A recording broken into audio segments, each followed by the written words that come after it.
नमस्कार साथियों, स्वागत है आपका अपने चैनल मिस्टर एसबी कॉलेज पर।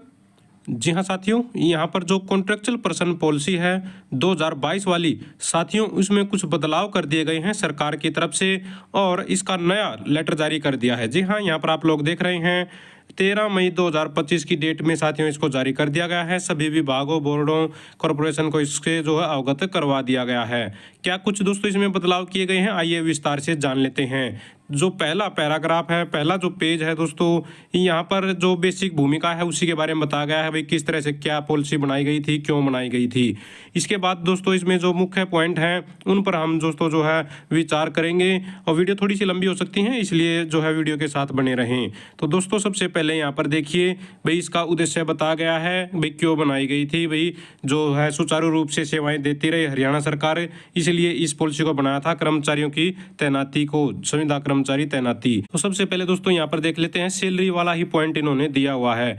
मांग पत्र लागत का समय पर भुगतान, यानी कि जो सैलरी है वो 7 तारीख तक समय पर दोस्तों आ जानी चाहिए, ये पॉइंट बनाया गया था। तो इसमें इसका भी जिक्र किया है। बदलाव क्या है वो देखिए, मांगकर्ता संगठनों को यह सुनिश्चित करना होगा कि तैनात जनशक्ति के लिए निगम को मांग लागत का समय पर भुगतान किया जाए, यानी कि जो सैलरी है कर्मचारी की वो डिपार्टमेंट समय पर दे। यदि तैनात जनशक्ति के वेतन का भुगतान हर महीने 7 तारीख तक नहीं किया जाता है तो निगम को तैनात जनशक्ति को वापस लेने की स्वतंत्रता होगी, यानी कि निगम है, जो कौशल रोजगार निगम है, वो कर्मचारी को वापस ले सकता है। सभी मांगकर्ता संगठन, यानी कि डिपार्टमेंट की बात हो रही है, को निगम को भुगतान करते समय जहां भी लागू हो टीडीएस के लिए जीएसटी और आयकर अधिनियम 1961 के प्रावधानों का पालन भी करना होगा। तो जीएसटी वगैरह है, टीडीएस है, वो सारी की सारी चीजें अगर लागू होती हैं तो वो भी माननी पड़ेंगी डिपार्टमेंट को, यहाँ पर ये स्पष्ट कर दिया है। तो 7 तारीख तक दोस्तों सैलरी जारी करने के आदेश देता है कौशल रोजगार निगम, आप सबको पता है। पहले इसमें क्या प्रावधान था कि 7 तारीख तक अगर डिपार्टमेंट सैलरी जारी नहीं करता है तो 50 रुपये पर डे के हिसाब से दोस्तों जो है उसको जुर्माना लगता था, लेकिन उस जुर्माने वाले क्लॉज को हटा दिया गया था और अब यहाँ पर ये क्लॉज जोड़ दिया गया है कि 7 तारीख तक अगर सैलरी समय पर नहीं देता है कोई भी डिपार्टमेंट तो कौशल रोजगार निगम उस कर्मचारी को वापिस बुला सकता है। तो ये बड़ा बदलाव है साथियों। इसके बाद आगे देख लीजिए, संविदा कर्मचारियों की तैनाती नीति 2022 में संविदा कर्मचारियों के शामिल होने से पहले या बाद की कार्रवाई के संबंध में खंड 5 के उप खंड 5.7 को निम्न प्रतिस्थापित किया जाता है, यानी कि जो ज्वाइनिंग है, ज्वाइनिंग होने से पहले और बाद की यहाँ पर क्या बदलाव किए गए हैं। संविदा कर्मचारियों के शामिल होने से पहले या बाद की कार्रवाई DOL, यानी कि डिप्लॉयमेंट ऑफर लेटर जारी करने से पहले निगम पंजीकृत उम्मीदवारों द्वारा प्रस्तुत दस्तावेजों की सत्यापन करेगा, यानी कि उसके डॉक्यूमेंट चेक करेगा। फिर जो डिपार्टमेंट है वो भी साथियों जो अपने डॉक्यूमेंट चेक करेगा और पोर्टल पर जो उसकी ज्वाइनिंग करवा देगा। इस तरह से कौशल रोजगार निगम उसको जो है एक पहचान पत्र ID कार्ड जो है जारी कर देगा। इसके बाद साथियों आगे देख लीजिए, इसमें सारी चीजें जो है ऐड कर रखी हैं, जरूरी नहीं है सिर्फ जो बदलाव हुए हैं वही ऐड हैं, ठीक है। तो इसमें देख लीजिए आगे, संविदा व्यक्तियों की तैनाती 2022 में तैनात व्यक्तियों को प्रशिक्षण के संबंध में आप लोगों को पता है कौशल रोजगार निगम साथियों ट्रेनिंग भी करवाता है कर्मचारी की, उसके जॉब रोल से संबंधित। तो इसमें जॉब रोल से संबंधित ट्रेनिंग करवाई जाएगी, इसमें कोई ज़्यादा बड़ी बात नहीं है, ये अभी भी होती है। इसके अलावा साथियों यहाँ पर एज के संबंध में देख लीजिए, मिनिमम एज 18 साल है और मैक्सिमम एज 42 साल है लगने की, और जो रिजर्वेशन के हिसाब से साथियों छूट मिलती है वो रहेगी। अगर रिटायरमेंट की एज की बात करें तो साथियों जो ग्रुप D का कर्मचारी है या फिर लेवल 1 का मान लीजिए, जो भी उसमें पोस्ट आती हैं वो 60 साल तक रहेगी और जो अन्य लेवल हैं उनमें 58 साल तक रहेगी।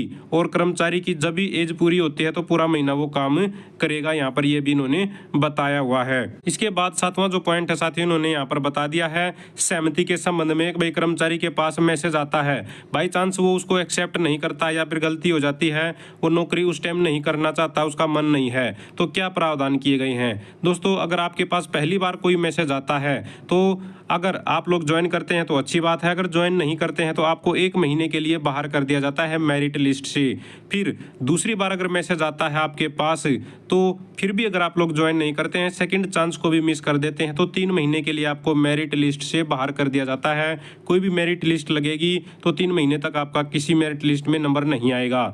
इसके बाद साथियों तीसरा जो चांस मिलता है कर्मचारी को या जो भी साथी जिसने अप्लाई कर रखा है फॉर्म में, तीसरे चांस पर भी अगर वो ज्वाइन नहीं करता है तो उसको 1 साल के लिए मेरिट लिस्ट से बाहर कर दिया जाता है। 1 साल तक कौशल रोजगार निगम उसके पास जो है किसी प्रकार का कोई मैसेज नहीं भेजेगा, उसको शॉर्ट लिस्ट नहीं करेगा। तो ये प्रावधान किए गए हैं। इसमें थोड़ा सा बदलाव है, पहले कुछ इसमें ज़्यादा था, ठीक है। तो अब यहाँ पर इसको थोड़ा शॉर्ट कर दिया गया है। यहाँ पर कर्मचारी को 1 महीने, 3 महीने और 1 साल के प्रावधान कर दिया गया है। इसके बाद साथियों यहाँ पर देख लीजिए, इसमें इन्होंने साथियों जो क्राइटेरिया है, पैरामीटर है, उसको चेंज कर दिया है। इसमें क्या कुछ बदलाव किए हैं आइए देख लीजिए। साथियों इस पैरामीटर के हिसाब से यहाँ पर टोटल 80 पॉइंट हैं। इन 80 पॉइंटों के हिसाब से मेरिट लिस्ट तैयार की जाएगी। उसमें जिसका नंबर आएगा उसको जो है ऑफर लेटर जारी होगा।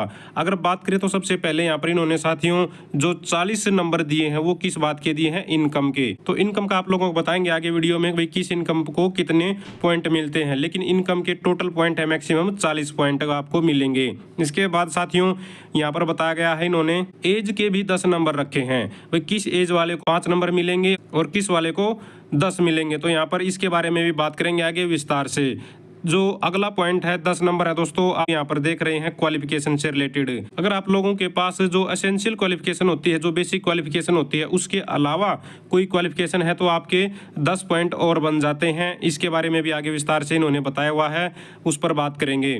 इसके अलावा साथियों 10 पॉइंट है CET स्कोर के, आप लोगों को पता है क्वालिफाई होना चाहिए। और 10 पॉइंट इन्होंने दिए हुए हैं जो easy of deployment. Easy of deployment का मतलब है अगर आपके ही दोस्तों ब्लॉक में या फिर आपके ही नजदीक डिस्ट्रिक्ट में वो जॉब है जिसके लिए आपको ऑफर लेटर जारी होना है, तो उसके आपको 10 नंबर मिलेंगे, 10 पॉइंट मिलेंगे। यानी कि नजदीक ज्वाइनिंग करवाने का यहाँ पर ये मामला है कुल मिलाकर। और अगर साथ लगता जिला है तो उसमें आपको 5 नंबर मिलेंगे। इसके बारे में भी आगे विस्तार से बताया हुआ है, वो भी देखेंगे। इसके बाद साथियों यहाँ पर देखिए सबसे पहला पॉइंट था इसमें इनकम का। भाई किस इनकम तक 40 पॉइंट मिलेंगे, देखिए अप टू 1 लाख, तो 1 लाख तक 40 पॉइंट मिलेंगे। और 1 लाख से 1,80,000 तक 30 पॉइंट मिलेंगे। 1,80,000 से ऊपर जो है 3 लाख तक साथियों 20 पॉइंट मिलेंगे। और 3 लाख से ऊपर 6 लाख तक दोस्तों 10 पॉइंट मिलेंगे। इस तरह से इनको जो है डिवाइड किया गया है। जो इकोनॉमिक क्राइटेरिया मान लीजिए एनुअल इनकम के आधार पर 40 पॉइंट। और साथियों एज की बात करें तो एज का भी जो 10 पॉइंट इन्होंने बताया था, इसमें बताया गया है जो 24 से 36 साल के हैं उनको 10 नंबर मिलेंगे मैक्सिमम। और जो 36 से 42 साल के उनको 5 अंक मिलेंगे। ये भी इन्होंने यहाँ पर क्लियर कर दिया है। अगले पॉइंट में देख लीजिए दोस्तों और क्या इन्होंने बताया हुआ है। इसके बाद साथियों 5 पॉइंट है यहाँ पर स्किल के। स्किल यानी कि अगर आपके पास आपकी जो बेसिक क्वालिफिकेशन है उसके अलावा कोई स्किल सर्टिफिकेट है तो आपको 5 पॉइंट मिलेंगे। या फिर आपकी जो बेसिक क्वालिफिकेशन है जॉब रोल की और हायर एजुकेशन है उसी फील्ड में, उसी लाइन में, तो दोस्तों आप लोगों को फिर से 5 अंक मिल सकते हैं।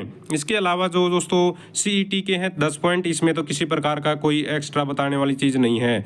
और बात करें तो ईजी ऑफ डिप्लॉयमेंट के हैं, अगर आपका उसी ब्लॉक में जिसमें आप रहते हो, जो आपका एड्रेस है उसी ब्लॉक के लिए दोस्तों आपको जो है सेलेक्ट किया जाता है तो 10 पॉइंट आप लोगों को मिलेंगे। 10 पॉइंट से काफ़ी सारा मिल जाता है ईजी ऑफ डिप्लॉयमेंट के लिए।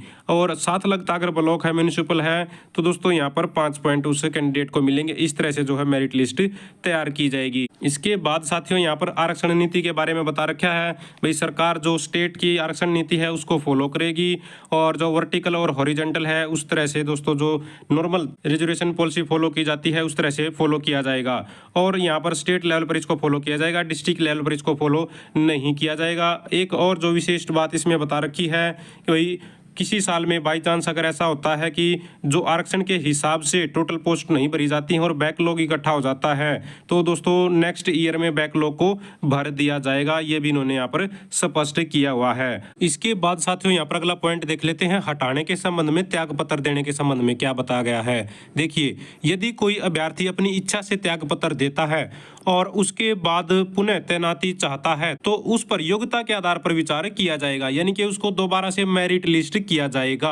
अगर कोई दोबारा से त्याग पत्र दे देता है फिर अप्लाई कर देता है तो दोस्तों मेरिट लिस्ट के हिसाब से ही उसको जो है सेलेक्ट किया जाएगा। अगला जो पॉइंट है, यदि किसी व्यक्ति की संविदात्मक तैनाती उसकी अवधि पूरी होने पर समाप्त हो जाती है, अवधि यानी कि यहाँ पर कॉन्ट्रैक्ट पूरा होने पर समाप्त हो जाती है किसी की सेवाएं, किसी व्यक्ति की नियमित आधार पर नियुक्ति के कारण न्यूनतम अंतराल के बाद उसे बढ़ाया या पुनः तैनात नहीं किया जाता, तो उसे योग्यता के आधार पर पुनः तैनाती के लिए विचार किया जाएगा।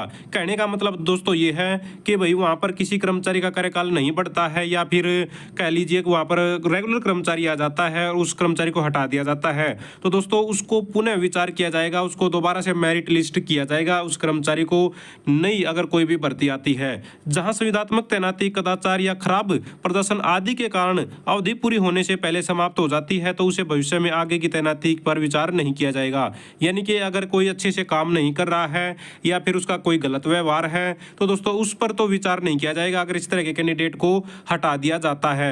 लेकिन अगर आपका कार्यकाल आगे नहीं बढ़ता है तो जरूर आप लोगों को दोबारा से सेलेक्ट करने का मौका दिया जा सकता है मेरिट लिस्ट के आधार पर। इसके बाद साथियों देख लीजिए अगला पॉइंट, लेवल 1 की नौकरी पर पहले से ही काम कर रहे एक संविदात्मक कर्मचारी किसी भी उच्चतर नौकरी के लिए आवेदन कर सकते हैं। यानी कि अपना जॉब रोल चेंज करना चाहता है कोई कर्मचारी, फिलहाल ग्रुप डी में काम कर रहा है, उसके पास ज्यादा क्वालिफिकेशन है, तो दोस्तों अगर कोई नई पोस्ट आती है, नई भर्ती आती है, तो वो उसके लिए भी नॉर्मल तरीके से ही अप्लाई करेगा, ऐसे ही मेरिट लिस्ट बनेगी और वो सेलेक्ट हो जाएगा। यहाँ पर ये इन्होंने बताया हुआ है। अगला जो पॉइंट है दोस्तों नंबर 12, संविदा कर्मचारियों की तैनाती नीति 2022 में अनुकंपा आधार पर तैनाती के संबंध में। अनुकंपा यानी कि किसी कर्मचारी की मान लीजिए मृत्यु हो जाती है ड्यूटी के दौरान, तो यहाँ पर 3 लाख रुपए एक मुश्त राशि का प्रावधान है अगर वित्तीय सहायता कोई भी परिवार लेना चाहता है उस कर्मचारी का। ठीक है, इसके अलावा साथियों अगर नौकरी चाहता है, देखिए 2 प्रावधान है, या तो नौकरी चुन लीजिए या फिर दोस्तों जो है 3 लाख रुपए चुन लीजिए।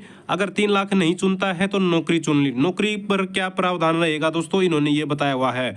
इसमें क्या रहता है कि 1 साल में जो टोटल जॉब लगाई जाती हैं, जो टोटल रिक्वायरमेंट होती है दोस्तों, उसका 10% ही अनुकंपा आधार पर लगाया जाएगा। मान लीजिए किसी साल 100 कैंडिडेटों को लगाया जाता है टोटल एग्जाम्पल के तौर पर, तो दोस्तों 10% यानी कि 10 दोस्तों जो है कैंडिडेट को ही अनुकंपा आधार पर लगाया जाएगा, और वो भी मुख्यमंत्री साहब की सिफारिश पर लगाया जाएगा।